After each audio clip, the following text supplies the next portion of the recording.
What's going on, guys? I'm visiting my parents in the mainland and I figured I would do a good FJ40 update. I want to talk about the things that my dad's been working on here while he's doing his other projects, and just some of the complications that we've had, some extra FJ40 parts that we've picked up. I know he's got an extra carburetor, and I want to talk about some of the engine complications that we've had that we were trying to salvage, but we're probably just going to replace the engine, or half of the engine anyway. The last FJ40 video was the first FJ40 video, and I'll have that popping up so you can link to it and check that out. We were taking it apart, getting it ready to be sandblasted and cut metal panels off that were rusted through. My dad's going to be doing all of that stuff while I'm in Hawaii. Which is also why I'm dressed a little bit warmer now than I have been in my other videos. But we picked up another 1F engine, and this one hasn't run in 20 years. The guy that owned it before, he would go out and he would turn the engine. He said like every couple weeks or so, just to make sure that it stayed in good shape. But regardless of that, I know it's going to be taken apart. The head's going to be replaced with the head that we've had redone. So this block's going to be inspected just to make sure everything in the rotating assembly is all good to go. This carburetor is not going to be used. This is an older carburetor. I don't know, it's got a lot of rust on it just from it sitting out and whatever. But the carburetor that we're probably going to use is this one. So this one's been rebuilt. 211-00-61030, Eisen brand. Eisen makes parts for Toyota. Well, we got some extra parts here. So we have another intake manifold, old piston, the carburetor that came with the engine originally, and the steering wheel for it. So my dad just realized that he doesn't have the camshaft for the head that we had reworked as I was looking around everything. So he called the shop to make sure that it was still over there. This engine came with another transmission. It didn't come with a second transfer case. We had a cover on that. I know it's not covered right now, but I just pulled it off for this video. I'm going to put the cover back on. But this is the engine that's just the spare engine pretty much. Again, not using the head on it, using the head that we've had reworked from the other engine. But using the rotating assembly on this engine, because on the last engine, while we were having it inspected and having it checked out just to make sure everything was good with it, we realized that there was a knock on, I want to say cylinders 5 or 6. So we tried to have that fixed because I know my dad and we both want to keep the original 1F engine in it because it was the original engine. But my dad had a friend at a machine shop that was looking at it, and they said, well, hey, we could probably salvage it. It doesn't look too bad. It seemed like the knock was just beginning. So we had the block line board and we had larger bearings put in. They had issues with getting the bearings to fit with, after they line bored it and everything. So we're trying to get that to work. Ended up not working out as we had hoped. The engine wouldn't spin as freely. It was still kind of it was pretty hard to turn. So we pretty much scrapped that idea, lost a few $100s in machine work and everything and getting that done. But the head has been reworked. Let me walk over to the other shed. So all the lifter assembly, all the head stuff is over here. So this is the head that we had reworked. So it was covered. I just uncovered it for this video. But intake manifold is cleaned. My dad said he was just cleaning that not too long ago.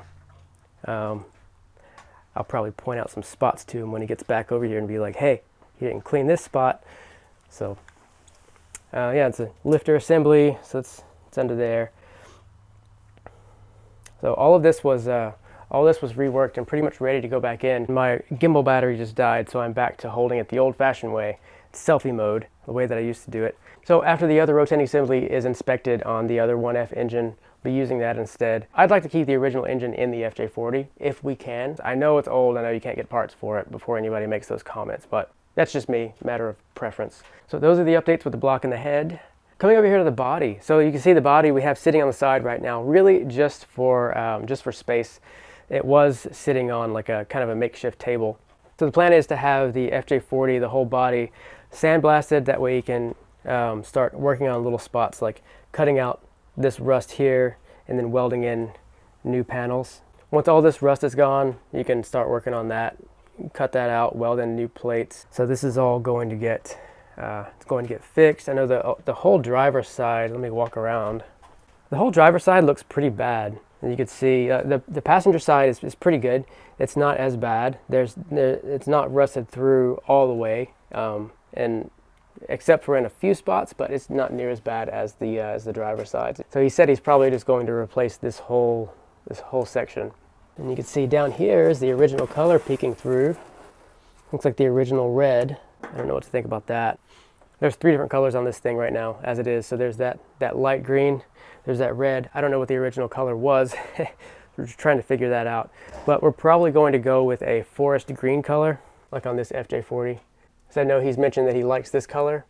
And it's a toss-up between that and that cement gray color that's on the newer FJ Cruisers. Not my FJ Cruiser, mine is called titanium, my color. But there's a cement gray color that just looks nice. I'm not going to show the frame because it's just a frame sitting on axles and wheels. It's got a tarp over it anyway, so it's not, there's no point in showing that. Nothing's been done to the frame. We've really just been working on the body slowly and the head here.